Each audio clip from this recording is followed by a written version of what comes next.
I'm Insha Rahman. I'm the director of Vera Action, which is the 501c4 of the Vera Institute of Justice. We're a national nonprofit that works on criminal justice reform and helping to build safe, thriving communities. And I'm thrilled for this panel with Anat Shenker-Osorio, Congresswoman Lateefah Simon, and last but not least, journalist Richard Fowler. Right on time, Richard, right on time. You even get applause for coming. So Anat and I were joking before we walked in here. Yes, I know. Shocking, right? And I was like, well, we all want to win. And she goes, Insha, that's the problem. It's why we're losing, because you don't get trophies for participation. But I'm going to say this. Every one of us in this room, we want to win. And in fact, I think we know how to win. So I'm going to start by sharing what brought me to the work that you're going to hear about in this panel, which is how to actually counter the wedge issues and the attacks. And what we work on at Vera is specifically around crime and public safety and how crime gets used as a political cudgel. And for me, that started in 2020 with bail reform in New York. I am a veteran of 25 years working on criminal justice policy issues. We passed a remarkable reform in New York. And I'm just curious, by a show of hands, how many of you have heard about bail reform in New York and heard something good about it? No. Right, exactly. Like literally the hands go right down. And the truth is, that's a law that did exactly what it was supposed to do. We decarcerated the jails by 40%. That's huge. Like thousands of New Yorkers were free because of this law.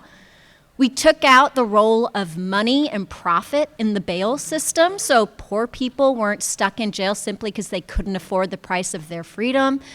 And importantly, we maintained public safety. That law did not lead to a rise in crime, but you would not know that from the public narrative about it, either in New York or anywhere across the country. And so that started for me and my organization a really in-depth endeavor to figure out how do we tackle tough on crime politics and actually turn the debate to something that helps us win. And it turns out there is absolutely a winning strategy. And for us, it's about safety, accountability, and justice. And the truth is, we need to do this not just on issues as fundamental as safety, but on all the issues that help us to win. Because if we don't win on one thing, we don't win on anything. And that's just the truth. So I'm going to get us started by turning it over to Anat to say a little bit about sort of broadening this. We will talk a lot about safety and justice on this panel because it is something each of us know a lot about. But I think it's really important to sort of go bigger, to talk about the larger frame of what it means to fight and to win and why we can't roll over and play dead. So Anat, let me start with you. Like, how should we be understanding how voters want their elected officials, candidates, politicians to show up in this moment? Yeah. Well, first of all, thank you for having me. I'm honored. So I'm part of an organization called the Research Collaborative, where I call it my cadena perpetua, my life sentence. We do research all the time, as the name suggests, and that means that since the beginning of 2021, we have done, at this point, 270 focus groups with disaffected Democratic voters and swing voters. And oftentimes, not always, we ask them questions around, what is your beef with Dems?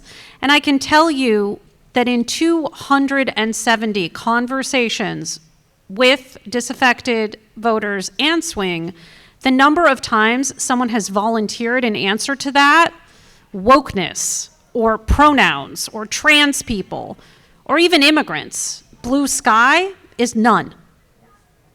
I'm not saying that you can't get people there, and I'm not saying that the right has not invested all of their time, energy, and effort to get people there. But what I'm saying is that people's chief beef with Democrats, caveat over everything that I say right now, present company excluded, because not only am I standing next to an extraordinary member of Congress I am sitting next to my extraordinary member of Congress, because the West Coast is the best coast.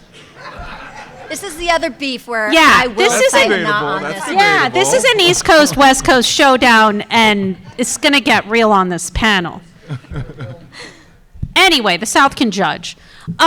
So people's chief beef is the Democrats, present company excluded, are too weak, not too woke. Because the reality is, they didn't get the memo about woke. They don't know about it. They didn't hear about it. And that is the majority of voters. The majority of people in the United States who are voter eligible are low information. And so where the rubber hits the road, when we ask them hard questions, like you see depicted on the screen right now. So this was from a survey that we fielded pretty recently, mid-July, with Data for Progress as part of the research collaborative. And what you can see on the screen is that we shoved people in to a forced choice. This is just shy of 1,200 people. And we asked them, you know, when it comes to immigration policy, which kind of a candidate would you prefer? A candidate who fights for our freedoms, that is deliberate language, as is all of our language, by pushing back against family separation, mass raids, and forced detention. And 75% of Democrats and the plurality of independents at 43, that's what they want over, also intentional language, a Democrat who prioritizes bipartisan compromise to secure the border and deport undocumented people. Again, why did we frame it that way? Because we are trying to engage in the argument as it appears. And what we can see that for our gettable voters, the voters we possibly have a prayer with, their preference is clear. Next slide. We get to what for many people is more unfamiliar terrain, a place where maybe they feel even less sure how they should be speaking. And we ask explicitly, when it comes to the treatment of transgender people, do you want a Democrat who fights for our freedoms, to be ourselves, pushing back against Republican attacks? 75% of Democrats, that's what they want. Again, the plurality of independents, the same story, over a Democrat willing to work with Republicans to stop the transgender agenda. I'm very excited to find out what the agenda is. I hope it involves fabulous pants because I'm ahead.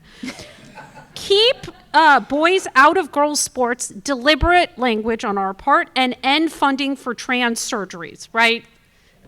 So again, this story that we have been sold, that we have to somehow moderate and meet people where they are, there is no place that people are. If you want to score a goal, you have to move the ball, not lament that it's on the other side of the field. And what we find over and over and again is that when we run on our values, not from our values, that is what draws people to us. And like any magnet, that means having a polarity. It means if you want people to come to your cause, you need to be attractive, but also recognize that your committed opposition is not going to like what you're saying. And that is actually what draws in the conflicted. And so I will start there as a broad first step. And for those of you who can't see Anat's pants, they are fuchsia and they are fabulous indeed. They are. This is the agenda.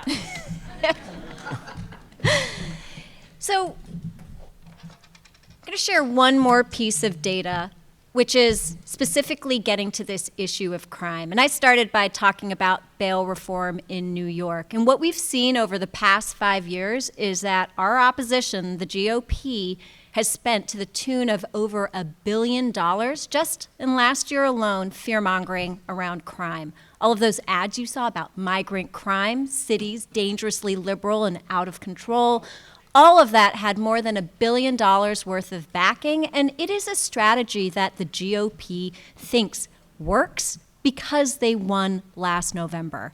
And what we have found, we've done, really being inspired by Anat and others who have been working on messaging strategy for a lot longer than we have, we found that Democrats in general, when faced with the soft on crime attack, they did one of two things.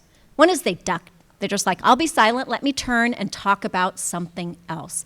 And the problem with that is that it leaves the attack hanging, right? It's there and it is potent and it is left unchecked. Or we watch Democrats try and out-tough the opposition by saying, I too am tough on crime, and it is a race to the bottom to see who can be tougher on the border, on crime, on reform. And again, the problem with that is it's actually missing where voters are. So we have asked this question in over 30 rounds of surveys, and literally anywhere we ask this question, including last year after over $1 billion worth of ads were spent fear-mongering around crime, we ask, and again, forced choice, we're forcing people to take a side. When it comes to public safety, which approach do you agree with more? Is it getting tougher on crime, like longer sentences, tougher bail laws, and putting more support and resources to police? Or is it what we call being serious about safety, which is fully funding the things that make communities safe, like good schools, jobs, and affordable housing, and preventing crime by increasing treatment and getting illegal guns off the street? So we just did this in July, and you can see 60% of voters choose a serious about safety approach, including a majority of independent voters. So that's kind of remarkable on an issue where Democrats feel like there's no way we can win other than to duck it and just like take the loss or to try and out-tough our opposition. They're actually missing where voters and the American people are. And so this is why I am so excited, even though she's not my Congress member, but it's why I'm so excited to have Congresswoman Lateefah Simon on this panel, because Congresswoman Simon, you got your start working on how do we make communities safer. That has been your life's work, from starting the Young Women's Freedom Center to the work that you did at the San Francisco DA's office to how you ran last year in a really hard moment because you and everybody else who was running on the Democratic ticket was facing billions of dollars worth of attacks on crime. And the district you represent, Oakland, was sort of pilloried as like crime is out of control and it's because of Democratic policies. So before I turn this over to you, I want to show people in 30 seconds, how do you just like counter these attacks and lead with a winning message? So here it is.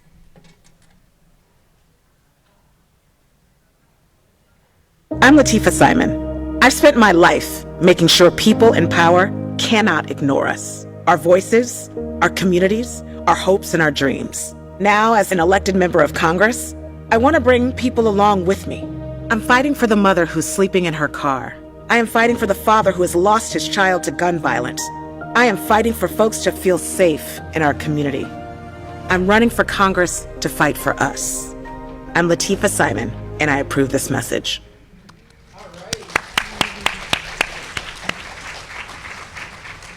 So myself and my team, we watched literally, I don't know, hundreds of ads last year, and most of them did not look like this. And so this was really brave. I want to just acknowledge that here. It's actually really brave to run on that message and not ignore the issue or not try and say, I too am tough. So Congresswoman Simon, tell us about, like, you clearly were like, I know I have a choice to make and this is a choice I make. Tell us about it. Hi, everybody. Hi. How y'all doing? I just got off a plane. And so somebody has a sandwich in the back that I smell. I'm starving. I'm so happy to be here, really, for so many reasons. And so honored to be in Congress. I know I only have a couple of minutes, so I'm going to talk really fast. One, grounding us where we are in this moment in New Orleans. My people are from Lake Charles. I'm a Simon, and so being home feels very, very good. My ancestors worked these lands. I also want to ground us in the fact that y'all remember Katrina. Y'all remember do you remember when the probation chief and the probation officers in the juvenile division left those children in their own waste, to their waste, in the juvenile facility here? So I don't care if you're a Democrat or you're a Republican, we have always been horrible on safety, on children, right? On victims. And so one of the reasons I thought it was extremely important for me to run, no one wants to leave their mama. I had to leave Oakland and I'm in DC. Because while we have rhetoric around what it means to be a progressive or a radical in this space, oftentimes, and I'm talking about us, we gaslight the realities of folks in real communities dealing with the devastation of hungry children, of underpaid teachers, of folks who have no mental health opportunities, having to piece together over the years obituaries for hundreds of children with their mothers and beg victim services to bury these babies, and then fighting the state legislature to ensure that we could bury babies who had records, because they didn't allow you to get victims compensation if you had a felony or a misdemeanor in California. We had to fight that. But I stepped back in organizing the work that I'm so proud to be a part of. The Young Women's Freedom Center was a little teeny organization. Now it's in 5 cities, still run by girls like myself, who was a teenage girl on probation. In the criminal justice system, I stole food my first case and got caught. When we think about what young people who then become adults need, then you change the conversation. What does safety actually look like?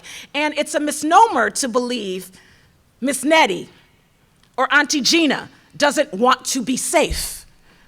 It is a misnomer to believe that the young girls that I still work for who are in the underground street economy, when they are raped, don't want a rape kit process. What we don't want is our civil rights to be devastated. We don't want that officer to kick in grandma's door and put everybody on the floor. We don't want mandatory minimums because they don't heal. So for us to be able to have conversations in communities based on what people really need and what they do not want law enforcement that abuses. They do want treatment on demand. Folks do want their baby boys to grow up to be adults. They want their children to have pre-K. They want lunch to be free. That's safety, family. That's safety. So I ran on a message. I'm in Oakland, knowing that any Friday, actually Tuesdays, because Tuesdays and Wednesdays, it's cheaper to bury your people. You ride down the street and you see that reality, and you pray with those mothers and you pray with those grandmothers. You know that we want a better something, acknowledging that our folks are working with their full bodies to just do right by their families. And when that young person, now in here, or that adult, is not met with accountability that actually looks like love, that actually looks like deep accountability, cellular accountability, they'll hurt someone else. And then the state will continue then to hurt them. I've seen it, working with thousands of girls, working with thousands of men, many of those men who hurt those girls, loving them the same. Last thing I'll say here is, after organizing and being a young executive director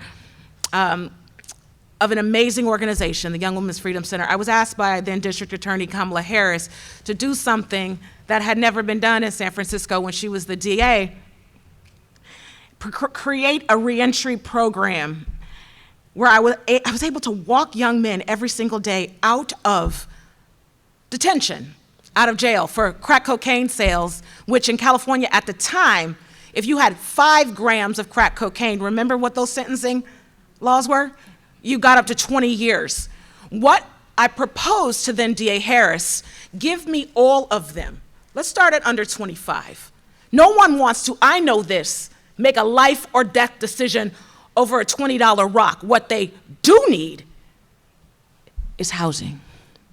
What they do need is an opportunity to catch up on their child support if that's an issue. What they do need is health care on demand. What they do need is an amazing political education to understand the war on drugs, its origin and its destination. What they do need is a job that pays double the minimum wage in one of the most expensive cities in the world. And what we did in those 5 years that I was there, we reduced recidivism by 70%. Rand did the study, okay? I'm not just talking out of my ass.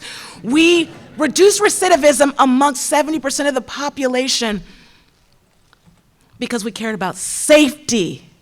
We cared about safety, both the hurt and the hurting, both the hurt and the hurter, the violator and the victim, because what we found was they're the same damn people. So that's why I ran for Congress. Not only have I worked in the government and on the street and have been organizing, understand that many of us have no idea really what it will take to create a safe community unless you've done the work, like many of the folks in this room. The messaging has to be one of sort of critical pedagogy, that safety requires a government that listens to its people, that expends resources to hope and heal, and that is what accountability is. I'm so happy to be here with y'all today.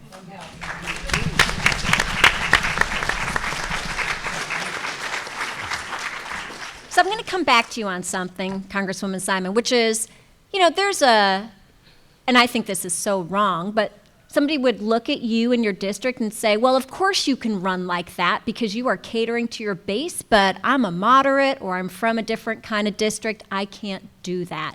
And this is for any of you, and I know you have an opinion on this because we've talked about it. Why is that conventional political wisdom wrong? Well, the data shows that conventional wisdom is wrong. You are not going to find a more conservative elder than Ms. Johnson, who goes to Allen Temple Baptist Church. And yes, she votes Democratic, but you better believe that she reads scripture as it is written, and she still believes eye for an eye and tooth for a tooth, but she's also buried her nephew, and her son is incarcerated. And so she lives the duality of being a victim and a survivor and someone on both sides who is grieving and who's also advocating for sentencing reform. So again, know who we are, right? That's not the middle. That I'm talking about, I go first to the old school folks. How are you feeling and what kind of community do you want? So what would it look like? And absolutely I'm gonna work with police. I mean, a lot of folks that I've organized with, they were like, girl, you can do that because I'm not gonna do that. Well, fine, someone has to. When I ran the Bay Area Rapid Transit Board, it's a $4.3 billion institution. It's like your MARTA or your LAMATA or your MTA. And it was during COVID, and Oscar Grant's mother asked me to run for the BART Board of Directors. It's an elected seat. Oscar Grant was killed by the Bay Area Rapid Transit Police Department. You remember that young boy who was killed while he was laying on his face on New Year's Eve in 2012? We had a rogue police department. When I ran, I said, you know, this police department, okay, a lot of us, we want to live in a world without prisons and law enforcement. Right here today, Black and brown children ride that train. People with no destinations who are struggling with deep addictions ride that train. If they're over-criminalized, great, let's do something about it. Yep. But also, if you're a passenger and you're worried about what's happening, let's do something about it. I think not just pragmatic, what the revolutionary thing to do is figure out how to deal with the issue in real time. I created an ambassador program. All the unions hated it at first. Unarmed folks from our communities working with the police had to push our police chief. I said, I bet you the data shows, your own data shows that your officers do not want to deal with quality of life crimes. And in fact, those are most of the interactions they're having every single day. You get Aunt Bessie, who is trained in crisis management and who has been taking guns out of people's hands on the street, put a uniform on with no weapons, times 60 people, you're going to have a reduction of crime and you're going to increase your ridership. Our crime is down 30% on Bay Area Rapid Transit. It's data focused. And it's so, yeah, you can say that I live in Oakland and it's super moderate. It is blue. But I got to tell you, any woman walking down a dark street, ask her about what safety means. Any person seeking mental health treatment that's turned away 19 times in their 16th episode, they end up in county jail and or worse. They will tell you what safety looks like for them. I have been to conservative parts of the country. I have sat again with victims. I've sat with folks who are facing 20 years to life. And strangely enough, they all have the same anecdote, a similar vision of what the world needs to look like. When folks need help, they should be able to get it. And it doesn't start at the point in which they break the social contract. Yeah, what I would say is that the middle doesn't exist. It's a fiction that we've been sold by political consultants who are making a lot of money. And the reason that I say that is because what research actually demonstrates, not just within the United States, but internationally, where I also work, is that people without strong ideological foundation, who are neither committed left, committed right, are actually conflicted. And when I say conflicted, what I mean is that literally you can ask them, do you agree, disagree? Talking about race is divisive and moves us backwards. 60% of them will say yes. You can ask them, talking about race is vital and moves us forward. 60% of them will say yes. Same thing with forced choices on safety and crime. Same thing with forced choices on immigration. I call them the good point people because they're like this. Good point, but yeah, good point, but also good point. That is, they are prone to what we call in psychology anchoring effects, believing that it is common sense, whatever dominates in their milieu. Because people are social creatures who make decisions, including whether or not to vote in the first place, and certainly for whom, on the basis of the dominant ideas in their social grouping. And so if they are imbibing an environment that tells them not only is there so much crime, so much crime, so much crime, so much crime, but also the only solution to so much crime, so much crime, so much crime, so much crime is police, more police, more police, more money for police, more impunity for police. Police can do whatever they want, however they want. Then, yeah, they will be lured in by that. I'm not telling you that they won't. But if they live in a different milieu, in which their underlying psychological desire, which is exactly what you've just heard, people want to feel safe. That's not weird. It's not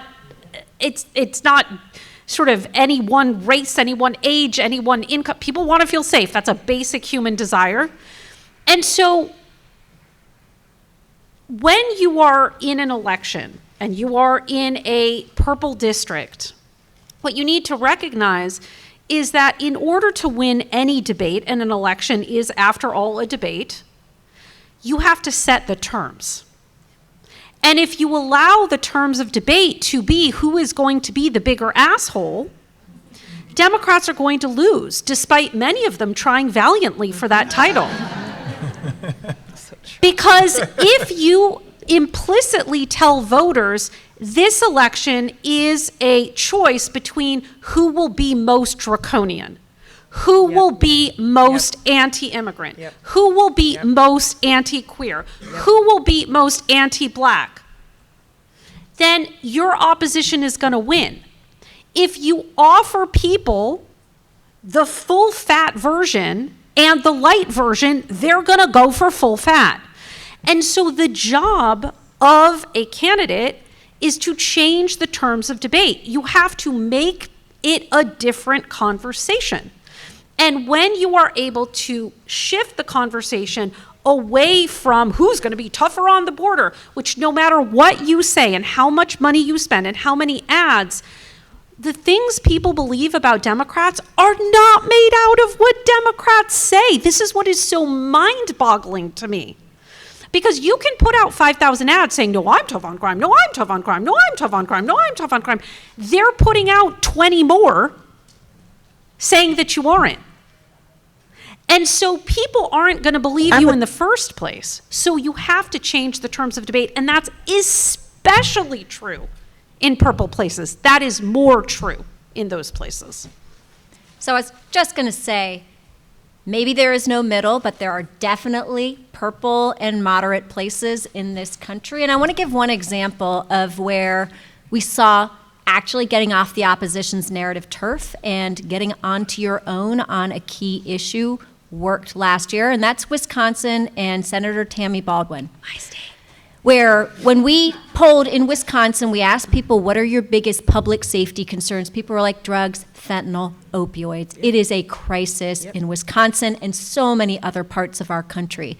And her opposition spent millions and millions and millions of dollars fear-mongering about the border, about fentanyl coming into our communities, killing our children. It's immigrants, it's migrants, it's rapists, all of that. And Senator Baldwin didn't take the bait. She didn't try to say, no, I'm going to crack down on the border harder. She actually talked about her mother having addiction, how she understands how personal this is, about community-based treatment. She talked about naloxone and fentanyl test strips. And you know what? People understand those things when you get specific, and they understand those things actually save lives. And she won. She ran well ahead of Vice President Harris in that state, who mostly spent ads saying, I too will be tough on the border. Again, it's the choice that Democrats have. That's just one of many examples we've seen of how you turn the debate onto your own terms. So, Richard, talking about the big story and the narrative, you are a journalist, and you have been doing something in your journalism around safety that I just think is so remarkable, and I'm so excited to have it here. And for this very busy slide that I had so much fun creating, it's a total mess. Our visual people were like, what are you doing, Insha? It's overwhelming. But here's the story behind it, which is Richard wrote this incredible long-form piece in Forbes, which is, mind you, no progressive bastion at all.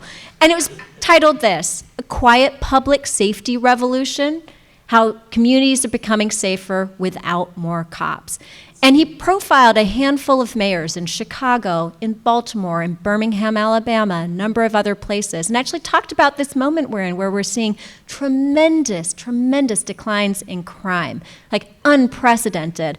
And it's not because police departments have gotten bigger. It's not that we've thrown more money at cops. It's actually that over the past 5 years, this country, and specifically mayors, members of Congress, others, have put a tremendous amount of money into things like community violence intervention to prevent gun violence and break its cycle, into after-school programs, mental health treatment, the stuff that we know people actually connect to safety. So, Richard, why did you decide to be like, I'm going to be the journalist who is not writing the if it bleeds, it leads story, but about the if we actually plant the seeds, it thrives?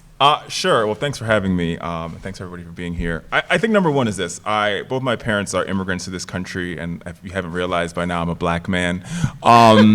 So I live at this sort of intersection of two communities that are uniquely over-policed and overwatched, right? And also communities that both black men and immigrants who are sort of missed from the mainstream Democratic narrative when it comes to what policy and policy making looks like, even though both of those communities are stalwarts in the Democratic Party, but I digress. And so for me, it's been a story that I've been monitoring for a long time, and I don't just monitor it from one particular point of view. I've actually spent 24 hours with a cop on the night shift, riding around in the patrol car to get a keen understanding of what police are actually going through. And to the point that the congresswoman made, most police officers will tell you, and I'll never forget what the officer told me. She was a young officer. She said, number one, we show up on people's worst day.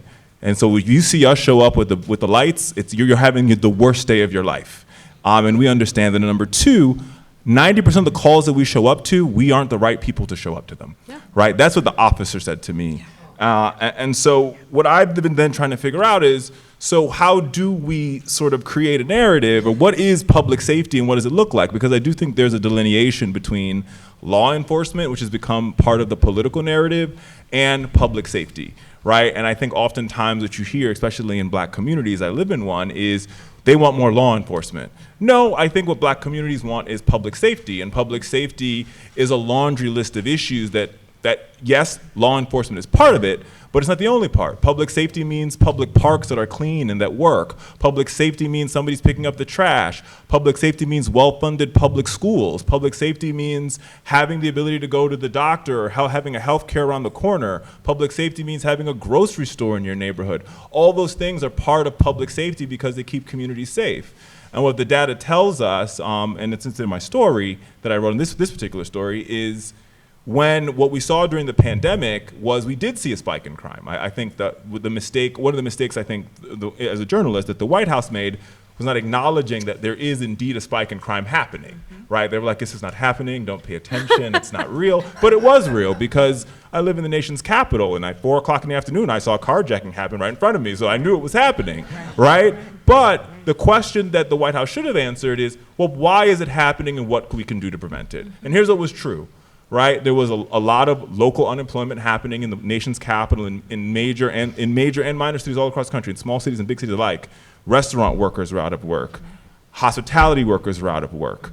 convention center workers were out of work, right? And on top of that, public schools were closed. After-school programs that were connected to public schools were closed. And so you had a group of people, right, very similar to the Congresswoman story, who were looking to try to find how they were going to eat, how they were going to pay their rent, how they were going to live. And with nothing else and nowhere else to turn, crime became the answer. And what I think you saw, what a lot of these mayors did, and beyond the mayors, I think the mayors are part of the solution, but especially in Baltimore specifically, I spent some time with the mayor of Baltimore, I featured him twice, is you saw a community wake up and say, wait a minute, we're gonna actually heal ourselves. I think you see the same thing happening in the city of Chicago. All cities that benefited from the Great Migration, right? Which I think you have to talk about what history and how these cities got to this place. Yep. Oakland is another example of these cities that they get here because black folks, having nothing in the South, put everything on the line, fried some chicken and some cornbread, got in a car and said, we're gonna drive to a place for a better opportunity. And when they got there, they thought they would have better, and what they were met with, even though the North was supposed to be the best place for them to be, they were met with redlining, they were met with disinvestment, they were met with public schools that were falling apart, right? And despite all of that, what these communities did back then, and I think what they're sort of doing right now, is they healed themselves. They created newspapers, they created companies, they created hair salons, they created a community. And I think what you're seeing in all of these cities is the reemergence of that despite disinvestment. And now, for once in a lifetime in many of these cities, they have leaders who are from these communities. Both Brandon Johnson, both Brandon Scott, both Mayor Woodfin, all are from these communities. They still, many of them, most of them, I think all of them, live in the community where are considered quote unquote high in crime communities. They live there. And so they have a keen understanding of what it means to be considered a high in crime community or high in crime zip code. And they're intent on fixing it with working with the people on the ground who aren't foreign to them, they're their neighbors, right? In the case of Brandon Scott, his mom still works at the Giant, at the deli counter. And his dad, if you call in Baltimore and you need your air conditioning fixed, it's very likely his dad will come out and fix your air conditioning because he's an HVAC technician, right? So these are people who understand their community well, and they figured out how to, when they got the chance and they got the levers of power, they used the levers of power and they used investments, wise investments, to make their cities better. And we're actually seeing the results of that. And the data is remarkable. I mean, in Chicago, 25% decrease in shootings, a 35% decrease in overall crime. Baltimore, a 22% decrease in homicides, a 19% decrease in fatal shootings, 71% decrease in juvenile homicides. It's happening all, and they're doing this at a time where in police departments all across the country, you're seeing a 10% decrease in the amount of officers on the force. If you notice in any of these major cities, there's like signs on every bus saying, please come work with the police force. We'll pay you a $30,000 signing bonus to come work here. And yet still, we're seeing crime going down, which should be our response to the Republican answer of, oh, we need more police to fight crime. Actually, what you need is the community saying, we know the answers because we're the closest people to the pain and we know how to solve that pain. And to be frank, I think as we think about an election that's upon us next year, what all these cities are showing us, and I didn't mention Mayor Woodfin in the South, right, and Mayor Dickinson's South in Atlanta, you're also seeing the same thing. These mayors are showing us a pathway to win elections. We can talk about our success on the ballot by simply talking about the work that happens when community does something remarkable, invest in community and ask the community to do what the community sees best to fix itself. And what all these mayors are doing are simple things. They're knocking on doors, finding people who are the most likely to be victims of crime or the perpetrators of crime and saying, hey, what can we do to make your life better? What type of city resources can we aim in your direction? Because once again, the city's already making these, and they're already doing the spending. They're already doing Medicaid spending. They're already doing housing spending. They're already spending on public education and you know, secondary education and certificate programs. So if we we find somebody who we think is most likely to get shot, and we go to them and says, hey, brother, we see that, you know, you're at risk. What can we do? Can we move you to a new neighborhood? Can we get you in an HVAC training program? What can we do to make your life better? Because what all these brothers want, all these sisters want is just an opportunity to not have to live on the train because they have no place else to go. And as a result of that, right, and it's not going to happen overnight, and none of these mayors will tell you. This is term. I mean, in the case of Mayor Scott in Baltimore, he's on his second term working at this. And what you're seeing happen, something remarkable, which is really not remarkable, is you're seeing crime go down because people have other alternatives to the crime. And so I just think that, if folks who are in higher office were smart, this would be the story, the narrative that we should be talking about, right? Because you juxtaposition this to, if we deport a whole bunch of folks who are undocumented, it's going to solve all of America's crime problem, and you actually have real crime solutions happening, and we're not talking about them. Yeah. So that's why I wrote the story. Yeah.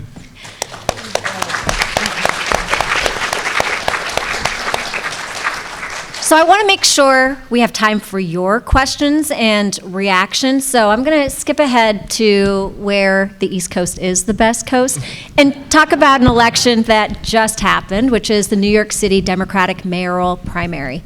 And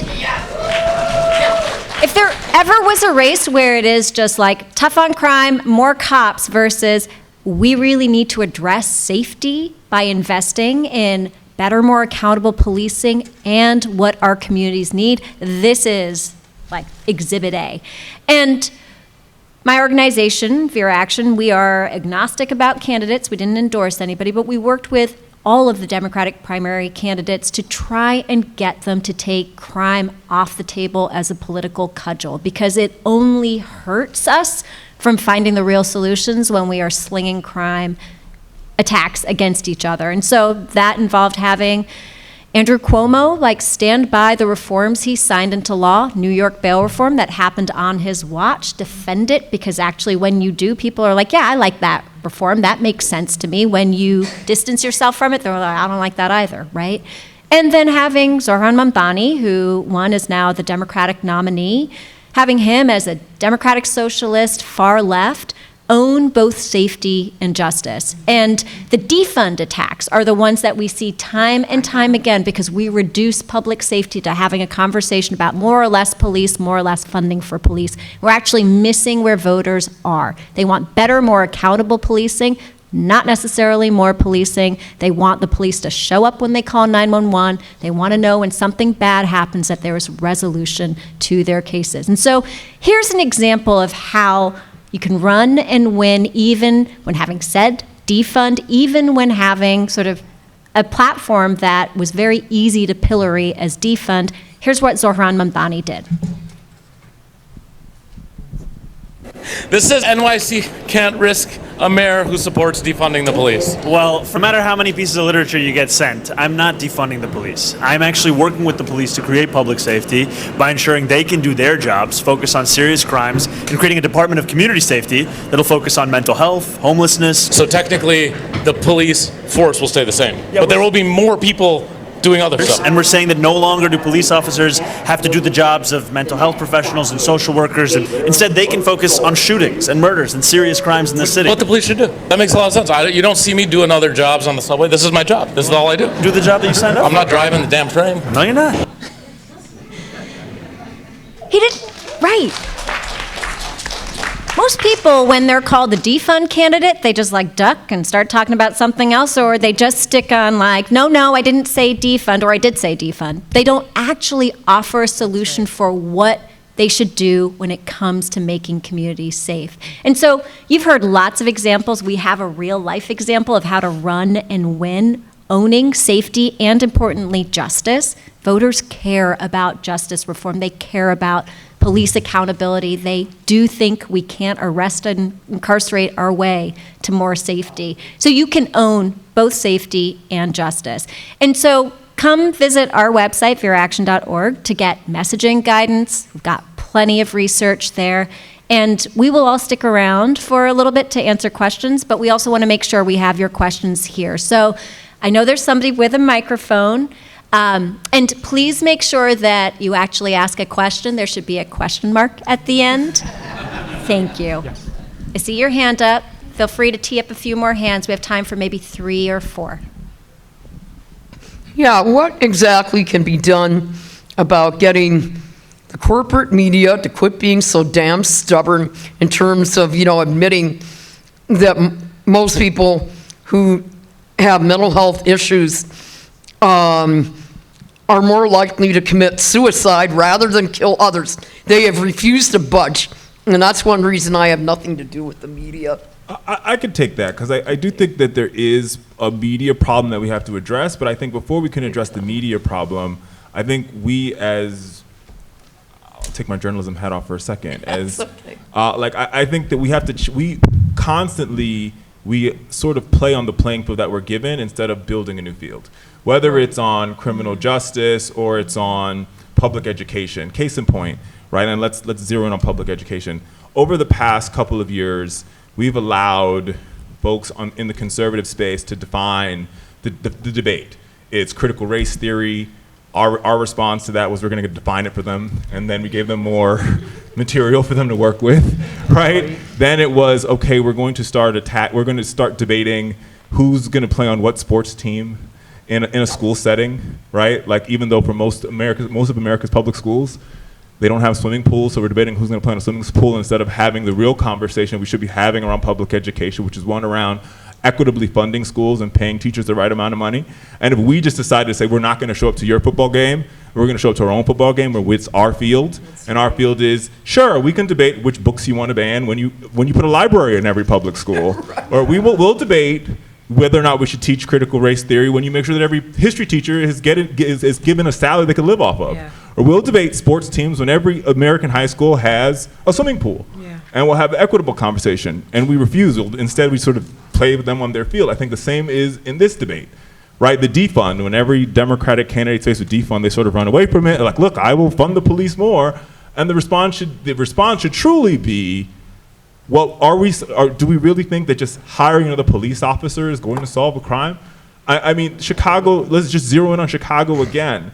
When Brandon Johnson became the mayor of Chicago, one thing he did was he ended the sort of gunshot detection policy in the city, which got rid of all of the monitors of gunshots.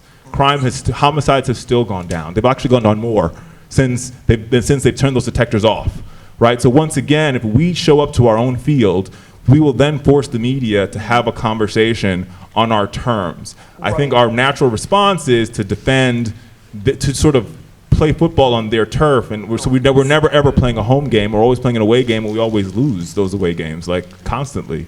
Last one we spent $2 billion and we still lost the away game. So at what point in time we're going to say we're no longer going to play on your field, we're no longer going to answer your questions, and if you want to talk to us on our terms of the debate. That's right. Yep, over here. One of the things I find really terrifying about the current situation is seeing ICE agents, like, not in uniform, just picking people up off the street, and it seems like it's almost inviting, vigilantes, or not even vigilantes, but just people impersonating law enforcement. So, I can't imagine that this is really popular, but wondering if you have, any evidence on that. I'm happy to start. It's not popular. It's wildly not popular. And to Richard's point about if you want to win the debate, you have to set the terms, or, we can use the sports metaphor. My knowledge of sports is extremely limited, so I try not to do that. But to your point, to your question, I'm a words person, so I'm going to give you words, even though this is not a battle of words, this is a battle of horrors. But at a very minimum, I cannot exhort you enough. These are not deportations. Deportation is a legal process that includes due process. And in the majority of these cases, these are abductions and disappearances. We need to stop calling them deportations. Number two, you didn't do this, so I'm not calling you out. We need to stop using the phrase immigration policy for shit that is not immigration policy. Immigration is the movement of human beings into a country for the purposes of residency. And in democratic societies, we can have reasonable debates about how long a process should take, how many visas should be issued, what is permanent residency, how long does it take to adjust to citizenship. All of that is immigration policy. When we say voters are against Trump's immigration policy, or Stephen Miller has enacted this new immigration policy, I want you to think for a moment about the notion that we would have called what happened during the Holocaust religion policy. Wow, that's terrifying. And so what we need to do is be very clear and say, these are the abductions of our neighbors, because this is a hostile takeover of our government by a regime of the bullies for the billionaires. MAGA is not a government and it is not an administration, it's a regime. The government are folks like her, and like scientists, and like teachers, and like the people who are being fired and taken out of their jobs on a daily basis. That's our government. And when we are talking about these things, which are wildly unpopular, and a lot of people will say, what happened? Like, did we suddenly have this giant shift? What happened is that when we debate on our own terms, when we have senators boldly going to CICOT in El Salvador, that is what creates a precipitous decline in approval for Trump's quote-unquote immigration policy, to use the term that pollsters are asking about. And that is because when we show not tell what is going on, people find it horrifying. And that's what's going on. Like, it's easy to say, I support this immigration policy, or I don't, this immigration policy is fine. When you're talking about the abduction of people, most people do not like that. I mean, I think that it's, I'll be very brief. You're absolutely right. I think it's important to just say you're absolutely right. You're absolutely right. Not only are people being abducted, they're being abducted by folks who are not brandishing identification. Our state attorney generals from many Democratic states, again, have filed suit. They're members of state assemblies, have been filing suit and creating legislation in different counties and states to say that ICE cannot X. The worry that I have, again, and you're going to hear this all weekend, elections have tremendous diabolical consequences. It is so ridiculously scary. ICE is hiring 10,000 new officers. They don't have to have the education of a local beat cop, okay? They don't have to have the physical requirements of the local beat cop. Most Republican elected officials don't know the Constitution, so can you imagine?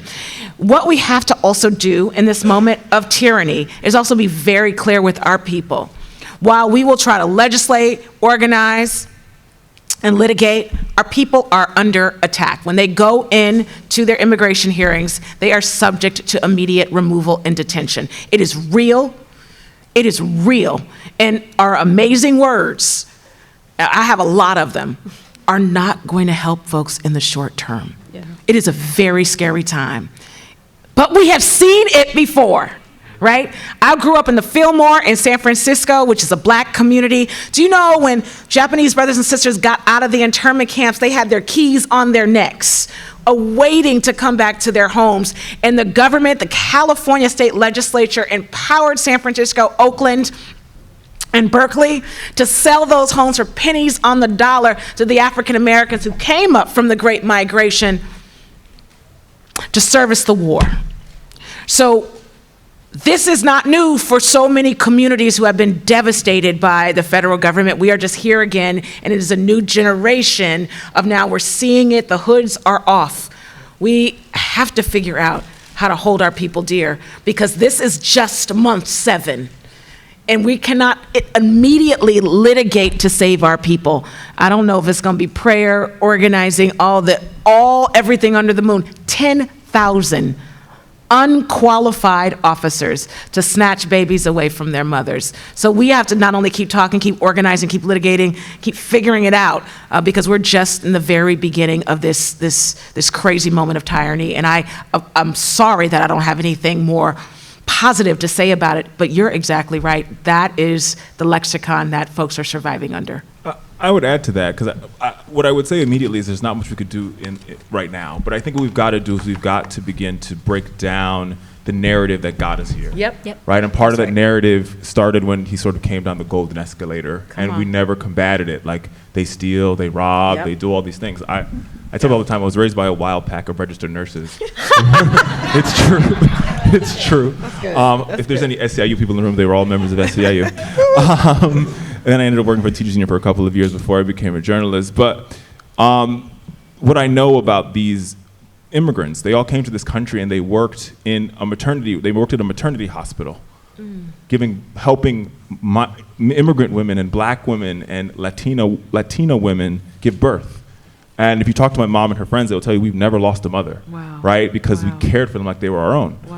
And that's a story of immigration that we're not telling. The work that these folks do. I was raised in Fort Lauderdale, Florida.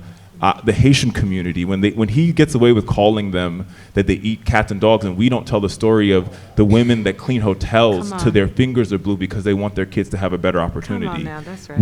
We're losing the plot. Yes. Right? And the progressive movement didn't do any of that work. We never humanized those individuals. Right. And I was blessed that I got a chance to, I was raised in Florida, so I got a chance to know a couple of Holocaust survivors. And one thing, I'll never forget what one of them told me. She said, "What if I had a chance to talk to the Nazis, what I would ask them is, why didn't they see me as a human? I had 2 ears, I had 2 eyes, I had a nose, I had a mouth." Right? And I think the work that we got to be doing now is about humanizing this folks' story. Because it takes a lot to leave my mom left her Jamaica with a $100 bill in 2 suitcases. To have her son here to sit on national television, Mark Forbes magazine, is my grandparents and her wildest dream, right? But how do we begin to tell those stories in a way that when you go to an immigration court and you take somebody away, instead of just seeing a criminal or somebody who robs and steals, you see a human with a family who really works hard? Because every one of them, every undocumented person, or every immigrant that I know, both in my family and in other families, they came here and all they want to do is work. And most of them send most of their money back home. And in the One Beautiful Bill, the thing that they don't talk about is they put a tax on the money they send back home to make it harder for them to send it back home. That's right. Right? Because all they want to do is provide for their family, and it's part of the narrative that we're not telling. And if we allow them to continue to not be humans and not tell their human experience, you'll see more of this, and it'll get worse until we begin to humanize them. Because it's hard to do it to a human. It's easier to do it to somebody you don't know, you don't see, who's over there, and it's happening to them. That's right. So I'm going to put a finer point on when we tell that story, which is the 2026 elections are right around the corner. And we have a chance to actually own that narrative of immigrants are our community, our neighbors, our people. And, I had said earlier, the GOP spent over $1 billion on crime attack ads last year. They had, back in 2020, when all the defund stuff started, about $100 million. In the 2022 midterm elections, $250 million. Last year, $1 billion. They clearly think this is a winning strategy, and they are going to lean in even more on quote-unquote migrant crime, open borders in 2026, because they think that is the way to get out of the hole that they're starting to dig, where public sentiment is turning on Trump's immigration agenda. Yes, it is. And so that's the opportunity, and all of us have work to do to call on our members of Congress, to call on the folks who are running, to say, you only have a limited amount of money that you spend talking about your issues. You have to talk about safety. You have to talk about our immigrant neighbors, ourselves. Don't shy away from it, because in that over $1 billion that the GOP spent, Democrats only spent about $319 million responding on crime attack ads, and it was mostly on their turf, not on our own. So there's a very specific opportunity coming up to actually start to turn this narrative and to tell the right story. So join me in a round of applause. Huge gratitude to Richard, Congresswoman Simon, Anat. Thanks so much, everyone.